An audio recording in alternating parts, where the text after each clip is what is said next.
¿Saben qué? Hace un tiempo nosotros hemos empezado a orar en la iglesia todos los días, no recuerdo bien el mes, no sé si fue marzo o antes, marzo por ahí, ¿no? Hemos arrancado a orar y a leer la Biblia todas las mañanas en este lugar de 8 a 9. Hemos visto a lo largo de todo ese tiempo cómo Dios fue respondiendo las oraciones y cómo en la iglesia, nosotros en este lugar, hemos tenido un cambio en nuestros cultos. Una manifestación del Espíritu Santo totalmente diferente a lo que veníamos viviendo. Una apertura en alabanza y en adoración. Nuestros altares han cambiado. Y también hemos visto un cambio en la forma de adorar de la iglesia. No sé si usted lo notó. Mirá lo que he hablado, si es viejito en el Señor, pero hemos tenido un cambio. Algo Dios empezó a hacer y a modificar en la iglesia. Dios ha empezado a hacer milagros, ¿sí? Hemos visto no solamente en la vida de Verónica, han contado un montón de cosas más que no se han animado todavía a contarlo. Pero Dios ha hecho milagros. Hay una apertura del Espíritu Santo en la iglesia que no la hemos tenido antes. Pero también se debe a que hemos entendido y hemos comprendido la importancia que es adorar a Dios con un corazón sano.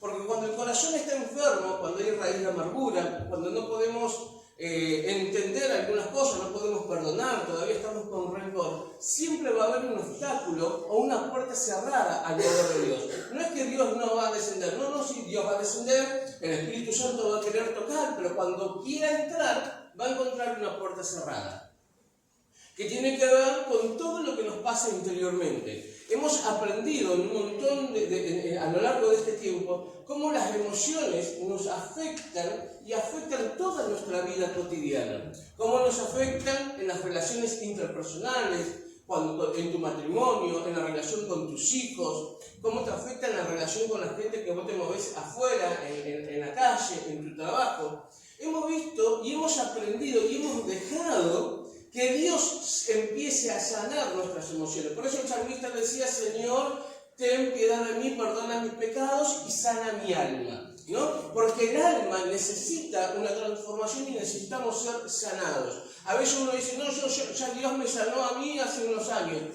Usted sigue creciendo.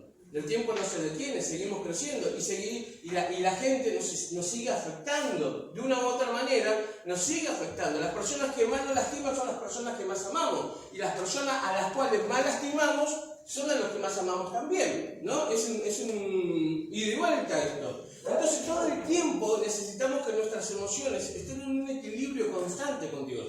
Porque cuando las emociones son afectadas, afectan mi relación con Dios.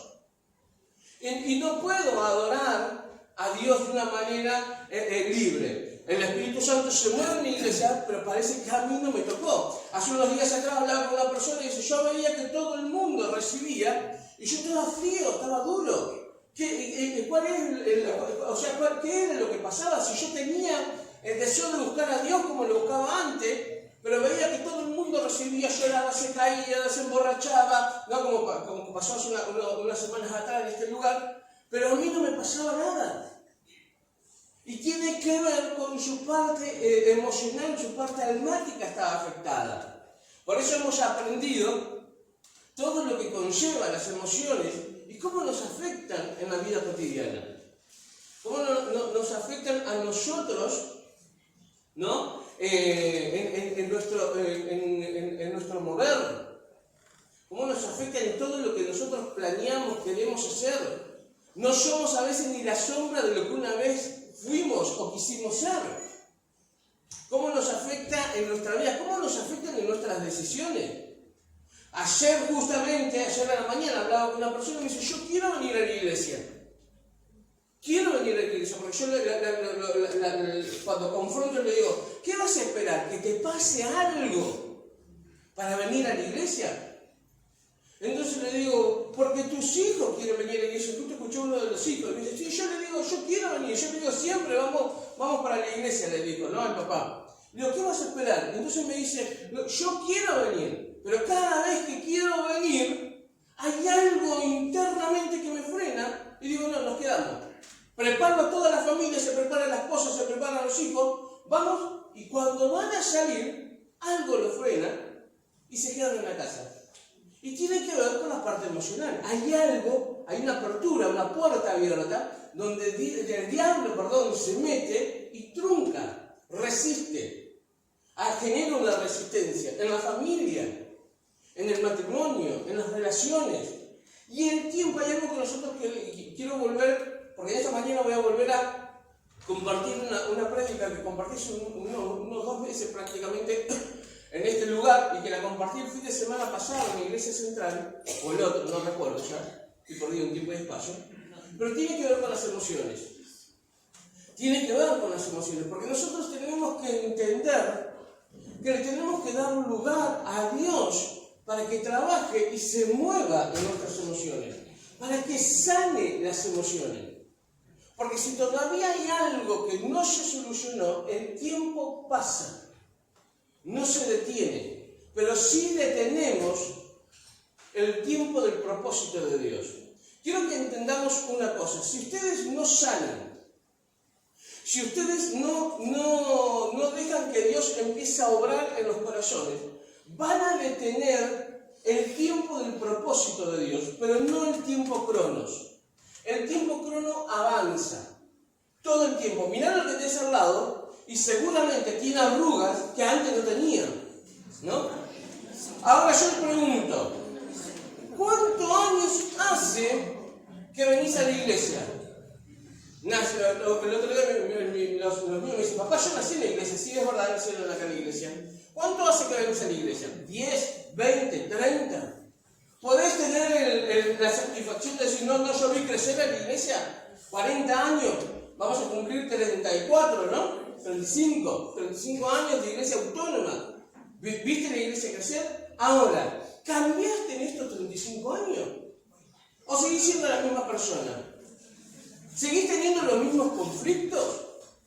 ¿Seguís teniendo la misma raíz de amargura?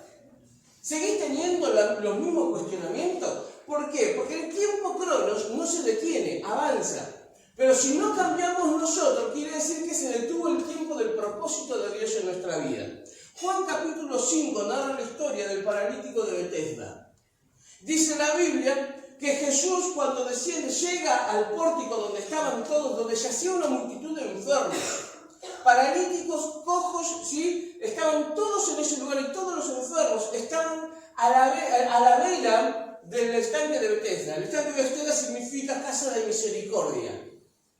Dice la Biblia, no cuenta la historia, que yacía una multitud de enfermos en ese lugar. Todos alrededor del estanque de Betesda, esperando, porque dice: de tiempo en tiempo un ángel descendía, agitaba las aguas, y el primero que se metía en las aguas era sano de cualquier tipo de enfermedad. Cuando la Biblia habla de tiempo, se refiere a un año. Entonces podemos entender que dice: de tiempo en tiempo venía un ángel. Podemos interpretar que cada un año este ángel descendía, movía las aguas, y el primero que entraba, ¿sí?, era sano de aquella enfermedad.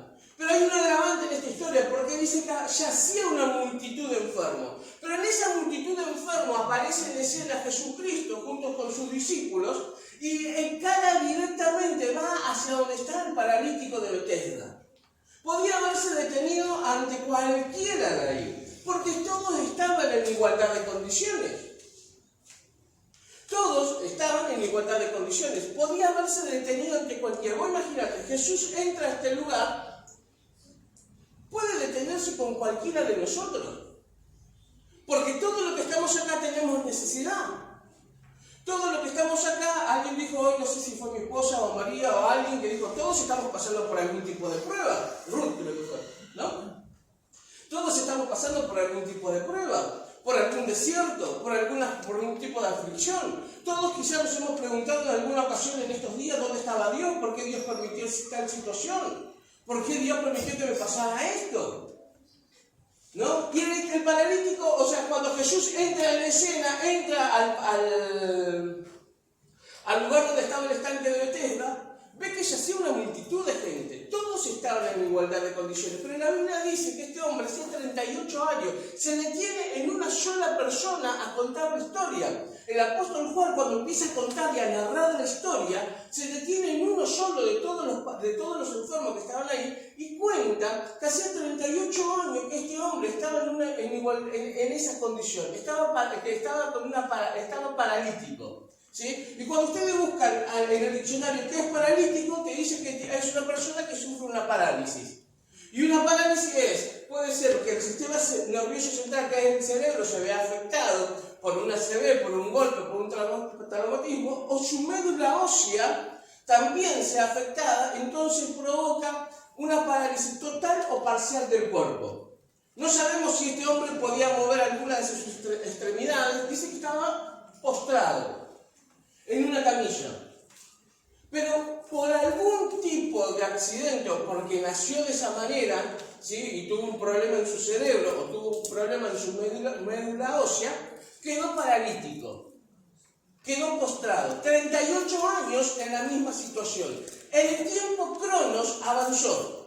Por eso la Biblia es clara cuando dice, estaba en esta situación 38 años. El tiempo Cronos no se detuvo, envejeció, 38 años pasaron y envejeció. No dice si tenía 38 años el hombre y fue de nacimiento, no cuenta la Biblia eso. Quizás era mucho más grande, pero 38 años estuvo en esa misma condición, en ese mismo lugar, con esa misma gente, ¿no? 38 años. El tiempo Cronos no se detuvo para este paralítico, pero sí se detuvo el tiempo del propósito. No avanzó. Hacía 38 años que estaba en la misma condición. No avanzó. ¿Y saben qué? Lo triste de la historia es que a veces nosotros vamos a morirnos sin cumplir el propósito de Dios. Pero no es que Dios no quiere cumplir su propósito en nosotros. Nosotros no le permitimos a Dios que el propósito se cumpla. No permitimos a veces que el propósito de Él se cumpla en nuestra familia, en nuestro matrimonio, y por ende no se cumple en nuestros hijos. Somos culpables a veces de que nuestros hijos sufran las consecuencias de nuestras malas decisiones en nuestro matrimonio por no permitirle a Dios que Él se establezca en su propósito y podamos avanzar en el propósito de Dios. No es lo mismo, y escuche bien, no es lo mismo servir a Dios con 20 años que servir con 45 o 50 o 60 o 70 años. ¿Dios renueva la fuerza? Sí, pero no es lo mismo. Entonces, mirá lo que está hablando, decir, no detengas el tiempo del propósito. No es lo mismo, Porque Dios va a cumplir su propósito, sí, siempre y cuando nosotros tengamos la voluntad. Pero mirá una cosa. Mirá si hoy Dios nos toca a través de su palabra y entendemos que no podemos detener el tiempo del propósito de Dios. No debemos, porque poder podemos, pero no debemos detenerlo. Y nos ponemos las pilas y servimos a Dios y empezamos a tomar decisiones y cambiamos, ¿no? Porque tiene que ver con nuestras acciones. Y nosotros, vos y yo, y acá me quiero detener un poquito, nos movemos de acuerdo a nuestras emociones. Nos movemos de acuerdo a las emociones. Y las emociones, ¿sí?, a veces nos juegan una mala pasada. Nosotros tenemos en nuestra cabecita, acá, tan linda, ¿no? Tenemos amígdalas. Cuando estas se conectan, hacen conexión con nuestro cerebro, activan nuestras emociones. Y nuestras emociones activan nuestra voluntad. Voy a dar un ejemplo que doy siempre con esto y me gusta darlo porque es el ejemplo del perro, ¿no? Cuando a vos vas caminando por la calle y te sale un perro a ladrar o a morder, lo primero que hacen tus amígdalas hacen una conexión con tu cerebro y empiezan a activar tus emociones. Y tus emociones se activan y activan tu voluntad.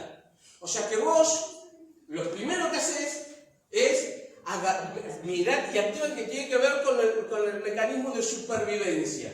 Entonces cuando tus emociones se activaron, viene el perro y vos reaccionás. ¿Y qué reaccionás? ¿Cómo reaccionás? O le decís fuera, o le pegas una patada, o salís corriendo, o haces el amague de una piedra, pero reaccionás de una manera, ¿no? Activó algo en vos que se llama, que es una hormona que es la adrenalina. La adrenalina provoca ese shock en tu cuerpo, ¿no? Y donde vos te activás. Te movés por las emociones. Nos movemos por esas emociones. Pero también no solamente la adrenalina, hay un cóctel que se llama el cóctel del amor, que se trata de 4 hormonas, que es la dopamina, la oxitocina, serotonina y endorfina, que son hormonas que se les llama el cóctel del amor, que tienen que ver con las relaciones interpersonales, con el otro. Cuando nuestras emociones activan nuestras hormonas. Y empezamos a tomar decisiones y nos manejamos de otra manera. Ahora yo quiero hablarte de dos palabras y de 2 acciones que tuvo el paralítico de Bethesda que marcaron su historia. 2 decisiones, porque el título de esta prédica se llama parálisis emocional. ¿No? Dos frases o 2 palabras que utilizó el paralítico que bastó para que Jesús pudiera conocer su historia de 38 años. Cuando Jesús se le acerca al paralítico, le dice, ¿no? ¿Quieres ser sano? Y el paralítico, ¿qué tendría que haber respondido? Sí. Sí quiero. ¿Sí o no? Para hacerlo corta, ¿no? ¿Quieres ser sano? ¿Sí o no? ¿No? Porque yo a uno de los míos le hago una pregunta y ¿sí o no? Le digo. ¿No? Porque cuando tarda mucho en la respuesta, le digo, ¿sí o no? Es corta la pregunta. Y Jesús le dijo, ¿quieres ser sano? Y el paralítico empieza a desnudar su alma. Una palabra o una frase es suficiente para que alguien lo empiece a contar 38 años de historia. Hace unos días atrás me encuentro una persona. Cuando voy a saludarlo, hago esta pregunta. ¿Cómo está fulanita? ¿No? Y extiendo la mano para saludarlo. Una pregunta normal, común, que todos preguntaríamos. Me agarra la mano y hace... ¡Wow! Me vomita 12 años de historia. ¿No? 12 años de historia. Se quiebra y empieza a contarme 12 años de historia con una simple frase o una simple pregunta. ¿Cómo está fulanita? ¿No? ¿Cuántas veces nos pasó a nosotros que alguien vino y nos dijo algo y en vez de responder lo que nos dijo, es como que teníamos la necesidad de contarlo y hablarlo, ¿no? Jesús le dijo, ¿quieres ser sano? Y lo primero que dijo el paralítico, Señor, no tengo quien me meta al estanque. Y lo que quiero hablarte son de la dependencia del otro. El paralítico dependía de otro, pero dependía de otro y en 38 años el otro no lo ayudó. En 38 años donde estuvo en la misma situación, no lo ayudó, no cambió. Depender del otro no te sirve, nuestra dependencia tiene que ser de Dios. Vos amás a tu esposo, amás a tu esposa, amás a tus hijos. Sí, Dios lo mío, por lo menos convénzame, sí, ¿no? Lo amamos, pero no podemos depender de él, de ella o de ellos. No podemos depender del estado de ánimo del otro, de lo que el otro piense, de lo que el otro diga, de la forma que el otro ve la realidad. Nosotros dependemos de Dios. Tenemos una dependencia total, o tendríamos que tener una dependencia total y absoluta de Dios. No puedo depender del otro, no puedo condicionarme yo a lo que el otro piense, diga o opine de mí. Porque el otro, mirá lo que te he hablado, el otro es otro, no soy yo.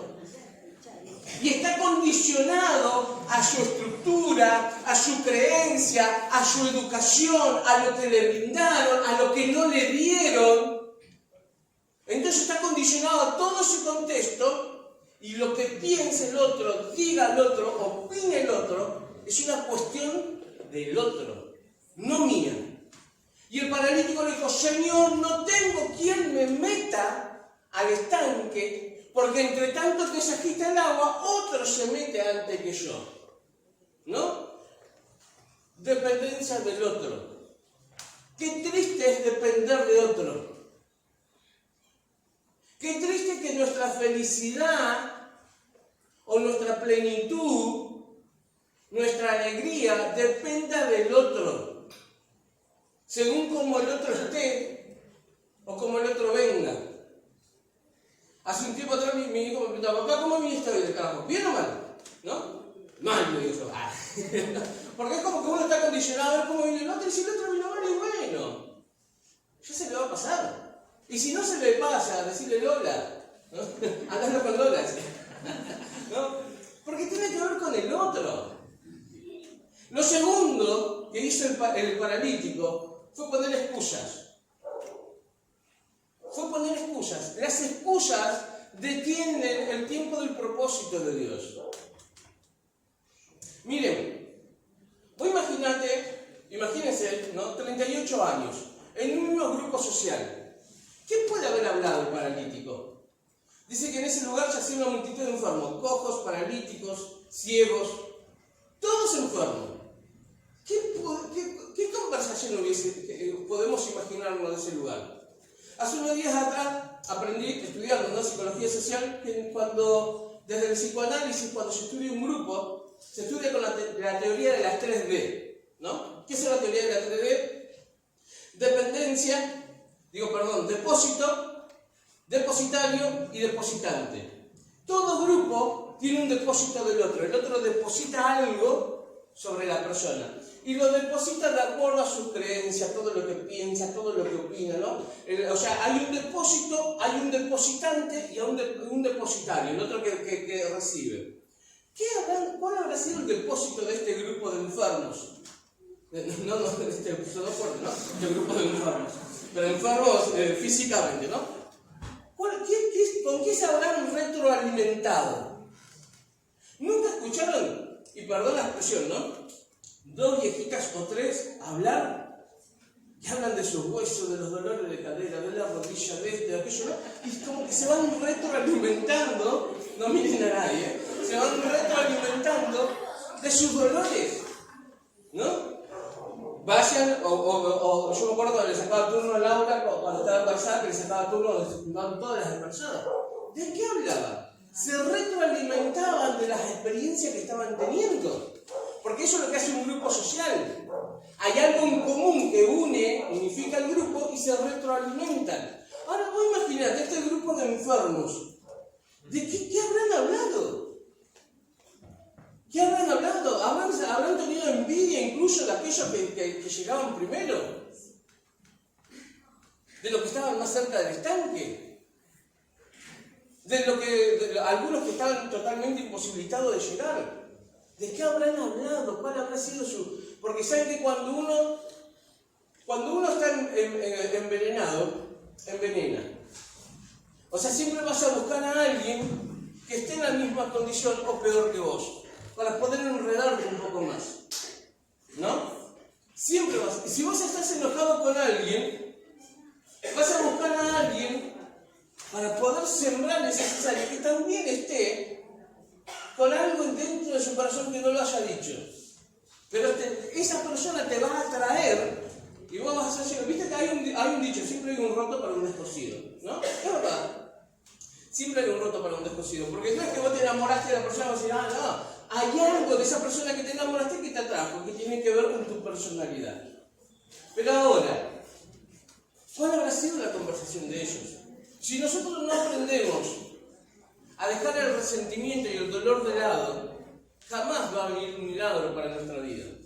El resentimiento tiene que ver con todo lo que nos hicieron y que nosotros pensamos que nos hicieron a nosotros, ¿no? Es decir, el paralítico podría haber dicho 38 años que nadie me ayudó. Podría haber dicho, pero mirá, el Dani está mucho mejor que yo. Yo estoy postrado, pero él por lo menos puede mover las piernas. Podría haberme ayudado. Aquel me podía haber ayudado. ¿Cuánta gente habrá pasado por el lado del paralítico? ¿Cuántos familiares lo habrán visto en esa situación? El resentimiento tiene que ver con lo que uno piensa que el otro debía hacer y no lo hizo. El otro tenía que ayudarme. Porque lo primero que nosotros cuando ponemos una excusa es decir, no, pero ¿por qué no me ayudaste? ¿Por qué no estuviste? ¿Por qué no te diste cuenta que no estaba viniendo a la iglesia? ¿Por qué no te diste cuenta que estaba sufriendo? De eso tiene que ver el resentimiento, con lo que el otro no hizo que nosotros queríamos que hiciera. Y no lo hizo quizás el otro porque no nos quiere. Dios quizás no se dio cuenta, porque no lo expresamos, no lo pusimos en palabra. Si nosotros no aprendemos a dejar el resentimiento y el dolor de lado y aprender a sanar, detenemos el tiempo del propósito de Dios. Lo detenemos y el tiempo avanza, no se detiene. Entonces dijimos, no a la dependencia del otro, no a las excusas. Mirá lo que te has hablado de decirle, basta de excusas. Somos maestros especialistas, tenemos un doctorado, una maestría en las excusas. Tenemos un doctorado en las excusas. ¿Cuál fue tu mejor excusa para, el otro día hablaba de esto, cuál fue tu mejor excusa para no ir a trabajar? ¿Cuál fue tu mejor excusa para no ir a la escuela? ¿Cuál fue tu mejor excusa para justificar una mala nota? La culpa fue de la profesora, esa vieja, o si no decimos, no, a todos nos pusieron esa nota. Todo el curso quedó desaprobado. ¿Cuál fue tu mejor excusa para que tu marido no se acerque? ¿O para que tu esposa mantenga distancia? ¿Cuál fue la mejor excusa para no hacerte cargo de la situación, enfrentarla, dar la cara? Somos maestros de las excusas. Y Jesús simplemente hizo una pregunta: ¿quieres ser sano? Y el paralítico vomitó sus 38 años de historia. Habló en esa frase que dijo el paralítico, podemos ver el resentimiento, el dolor, las excusas, la dependencia. Mira cuántas cosas podemos sacar. Y el Señor le dijo, toma, ¿saben qué? Le dijo, toma tu lecho y anda. Y saben que la Biblia sigue contando en el versículo 10. Dice, entonces los judíos dijeron en aquel que había sido sanado, es día de reposo, no te es lícito llevar tu lecho. Y acá tenemos que entender la mirada del otro otra vez. La mirada del otro. A la gente de ahí, a los eruditos, a los religiosos, le importó más que en un día de reposo no se pueda sanar a alguien, que un paralítico que hacía 38 años que estaba en la misma condición sea sano. Y a veces vos venís con toda la buena onda, recibiste una bendición de parte de Dios, Dios te habló a tu corazón y venís y lo soltás, y viene alguien y te dice, ¿no? O, a mí me pasó algo parecido, o más lindo. La mirada del otro. La mirada del otro. Y el otro, hace un tiempo atrás, hace un tiempo atrás, por mensaje charlo con una persona, que sé yo, entonces me pone, mira, no quiero hablar de esto, porque yo sé que si lo pongo en palabras no va a haber cambios. Y aparte, de una u otra manera, consciente o inconscientemente me van a juzgar, ¿no? Entonces, mi respuesta fue, por mensaje, ¿y a vos qué te importa lo que el otro diga? ¿Qué te importa lo que el otro diga? Porque lo que nos tiene que importar es poner en palabras y poder sanarlo. Lo que el otro piense, diga, mira, yo te voy a decir una cosa, ¿a vos te van a criticar por lo que lo hagas, por si lo haces bien o si lo haces mal? Si no haces nada o si estás haciendo. Si tenés razón o no tenés razón. Te van a criticar igual. Ahora, si vos vas a vivir o vas a depender de lo que el otro piense o diga, estás en un problema. Estás en un problema. Porque la gente lo va a seguir haciendo igual. Hagas todo bien, te van a criticar igual. Hagas todo mal, te van a criticar igual. Entonces, si nosotros vamos a vivir, vos imagínate esto, yo a veces tengo que tomar decisiones que no todos están de acuerdo, pero las tengo que tomar igual. Entonces, si yo me tengo que poner a pensar, a ver, ¿a quién dejo contento? ¿O a quién no? O me tengo que guiar por lo que Dios me dice, entonces directamente opto por eso. Dios, vos me lo dijiste, yo lo hago, se te cargo vos. ¿no? Yo me hago cargo, yo de la cara, pero hacete cargo. Entonces tengo que tomar decisiones. No puedo detenerme a pensar lo que el otro diga o no, si está de acuerdo o no. ¿Me explico? La gente de ese lugar se puso a cuestionar que el paralítico llevaba su camilla un día de reposo. No que hacía 38 años que estaba en esa situación y se encontró con Jesús y Jesús lo sanó. Y por último, una de las acciones que tuvo el paralítico, le voy a invitar a los chicos de la alabanza que me acompañen. Versículo 14 dice: después le halló Jesús en el templo y le dijo: mira, has sido sanado, no peques más para que no te venga alguna cosa peor. No volver a cometer los mismos errores. Pero ¿saben qué me llama la atención de esta historia? Que Jesús dice que lo sanó en el estanque de Betesda, al paralítico. Pero después se lo encuentra en el templo. En la iglesia. Mirá que te salgo a decir, se lo encontró en la iglesia. Qué importante es la iglesia. Vieron que hoy está muy de moda una filosofía nacida en el mismo infierno, de decir: no, yo no necesito pertenecer a un grupo determinado o a la iglesia, porque yo soy la iglesia. Yo busco a Dios en mi casa. Yo busco a Dios en donde estoy. Yo no he perdido mi comunión con Dios, te dice. No necesito venir a la iglesia. Yo en mi casa adoro a Dios. En mi casa busco a Dios. Vos tenés que decirle: sí, yo también lo hago. Porque lo hacemos, ¿no? Si lo hacés, si no, no mientan. Pero la Biblia dice que se lo encontró el paralítico, una vez que lo sanó, se lo encontró en la iglesia. Y escuche esto: en el templo Jesús le dio las direcciones, lo que tenía que hacer. No le dijo en donde estaba toda la multitud de enfermos, no le dijo ahí: no haga más esto. Se lo dijo en la iglesia.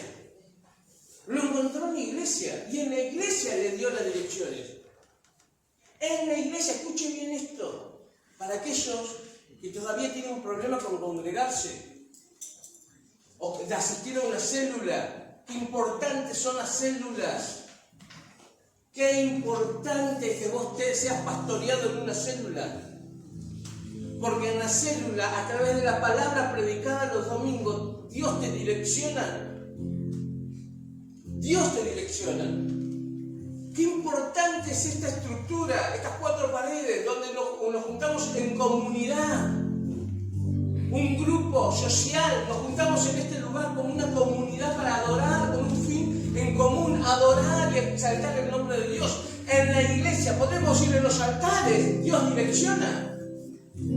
Porque en la iglesia, en el templo, Jesús le dijo: mira, no peques más, no sea que te venga otra cosa peor, dando a entender que su parálisis se debía a un pecado que había cometido en su pasado. Pero no se lo dijo en el estanque de Betesda, se lo dijo en la iglesia. En la iglesia, qué importante es la casa de Dios para direccionarnos. Qué importante es ver, porque de eso se trata, pertenecer a un lugar, que este lugar sea mi iglesia, mi casa y mi familia. Porque saben que en la familia, reunidos en la mesa, es donde vos a tus hijos, a tu esposa y a todo lo que tenés ahí, le enseñás valores, principios que van a ser inamovibles para ellos a lo largo de los años.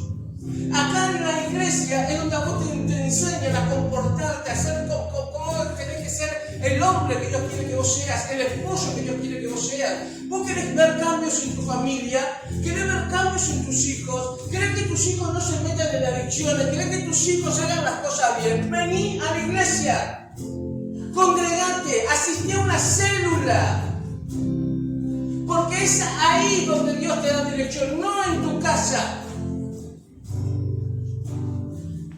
No decir: si yo hoy me quedo en casa, hoy hace frío, me quedo en casa calentito. No, porque el diablo va a aprovechar esa oportunidad, eso que vos dijiste, esa comodidad, esa excusa para no venir a la iglesia, para apartar a tu familia, a tus hijos, porque el infierno no descansa, Satanás no duerme, es padre de mentira, dice la Biblia, y él vino a matar, hurtar y destruir. Cuando vos pones una excusa, le abrís una puerta al infierno a tu casa. Cuando vos pones una excusa para no congregarte, para no asistir, para no hacer la voluntad de Dios, Le abrís una puerta y sabe que Satanás no duerme. Si él va a ir a destruir, va a darte la estocada final. Va a querer destruir tu familia y por misericordia de Dios, Dios aprovecha esa oportunidad para volverte a hacer reflexionar y traerte de nuevo al redil. Porque lo primero que el diablo ataca son a las ovejas recién nacidas, a las más viejas y a las enfermas. Porque son las tres clases de ovejas que se alejan del redil. Cuidado con la parálisis emocional. Porque el tiempo cronos avanza, no se detiene. Y vos y yo tenemos que cumplir el tiempo del propósito de Dios. Dios te llamó, Dios me llamó, Dios nos llamó. ¿Y saben dónde Dios nos llamó? Acá, decí conmigo, acá. Porque acá, en estos altares, fue donde Dios habitó mi corazón. En un altar, en este lugar, fue donde Dios puso una carga por el pastorado. Y donde Dios me habló y me dijo, hay un corazón de pastor en vos. En un altar Dios le habló a mis hijos. Yo siempre dije lo mismo que decía Silvia, ¿no? Me gustó una frase que decía, no es mía. Pero ella dijo, yo a veces los traigo, perdón los chicos, los traigo a mis hijos obligados a la iglesia, ¿no? Pero yo el día que Dios le quiera hablar a ellos, quiero que Dios lo encuentre en el mejor lugar. Y yo pensé y pienso exactamente lo mismo con mis hijos. Y en este lugar, en un altar, Dios me habló del llamado a uno de mis hijos, al más chico de 8 años. En este lugar, en la iglesia. La iglesia. En este lugar, Dios me hizo libre. En estos altares, mire, si este piso pudiera hablar, tiene historia de lágrimas, no solo mía, tuya. ¿Cuántas veces has llorado en estos altares? ¿Cuántas veces has regado este lugar con tus lágrimas? Y en este lugar, a través de una persona, a través de un amigo, de un discípulo, de un líder, Dios te susurró una vez más al oído y te siguió confiando el reino. En estos altares Dios nos habló y a veces nosotros tenemos el tupé de ponerle las excusas a Dios y decir, no, hoy no me voy a congregar. Sin saber y hasta ignorando a veces, muchas veces, que le abrís una puerta al infierno y el infierno no descansa. Satanás no duerme.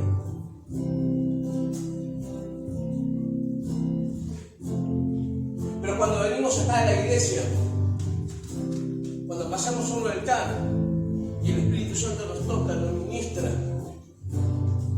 podemos entender. Paralíticos emocionales, basta de parálisis, basta de dependencia del otro, basta de excusas, basta de no congregarme, basta de no estar bajo una célula, bajo un líder. ¿Qué excusa vas a poner? No me gusta este líder, no me gusta esto, no me gusta el pastor, no me gusta la iglesia. Basta de excusa. Mira a Dios, puesto los ojos en Jesús, dice Hebreo, autor y consumador de nuestra fe.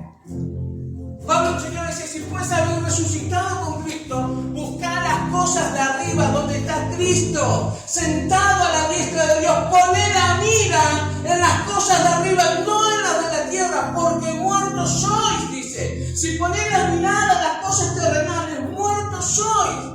Y vuestra vida está escondida en Cristo Dios. Poned la mira en las cosas de arriba.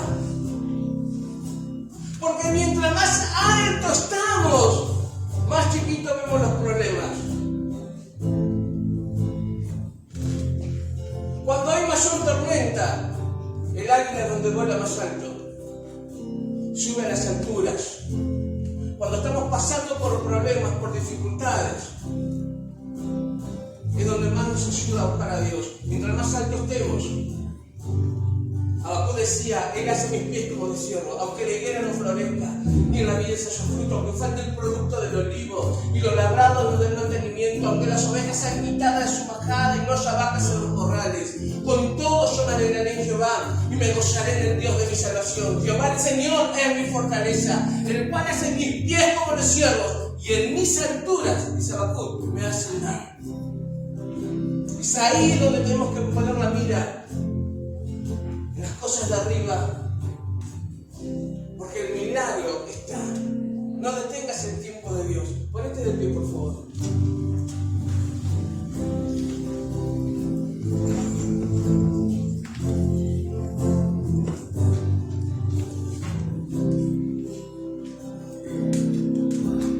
Si tenés que gritar en la presencia de Dios, grita.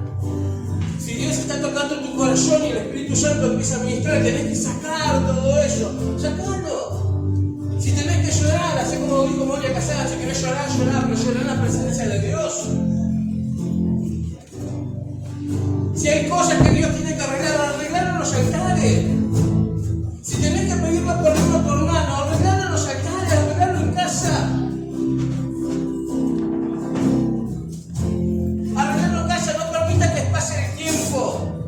¿Saben que yo a veces me equivoco y a veces cometo errores y horrores? Y a veces me enojo tanto que digo cosas que no tengo que decir. Pero vengo y le digo a mis hijos, no me perdoname por esto. Arreglo la situación antes de que se genere una raíz de amargura. Reconozco mi error antes de que se forme una raíz de amargura. Trae a tu familia en la casa de Dios. Vení con tu familia a este lugar. Si tenés que obligar a tus hijos a que se congreguen, obligalos. Mientras vivan bajo el techo de tu casa, te tienen que obedecer. Obligalos a que vengan a la casa de Dios. Porque vos no sabés en qué momento, en qué altar, bajo cualquier circunstancia que vengas acá, Dios le puede hablar. Capaz que estás jugando ya o estás sentado en el fondo del brazo cruzado porque no quería venir. Pero en un momento la presencia de Dios se manifiesta y es tan fuerte en la casa que el Espíritu Santo le habla. Lo cambia, lo transforma. Te peleaste con tu esposa, ven igual a la iglesia, vengan peleados, uno por un lado, otro por el otro, pero no dejen de venir. No dejen de venir. Porque no sabes en qué momento el diablo puede aprovechar una puerta abierta y hacer estragos en tu familia. No permitas. Ayer me dijo una persona, ¿qué vas a esperar? ¿Que te pase algo? ¿Que el diablo aproveche tu desobediencia y te pase algo para que vuelvas con tu familia? Y a veces yo llegué a casa y digo, che, qué duro que fui. Porque qué duro que por favor me encontrás a alguien, ay, qué bueno verte, te invito a la iglesia. Y yo, ay, qué lindo que estés acá. ¿Qué vas a esperar para volver? Que te pase algo. Que suceda algo. No dejes de congregarte. No dejes de pasar un altar cada vez que se abre este lugar para venir a buscar a Dios. No dejes de hacerlo. No dejes de hacerlo. ¿Saben que yo me levanto todos los días entre las 6 y las 7 de la mañana? Yo los domingos, hoy me levanté temprano, preparé todo para que mi familia pudiera dormir un poco más. Pero en un momento eran las 8:30 y todos arriba. Vamos, preparate, cambiate, bañate. Nos congregamos todos. Todos venimos. Y estaba re lindo para quedarse en la cama, ¿no? Hacía frío. Pero corremos a la casa de Dios. Yo me alegré, decía el salmista, con lo que decían, a la casa del Señor iremos. Porque en este lugar es donde Dios nos direcciona. En su casa. Agarrá a la persona que esté al lado y se le vamos a adelantar.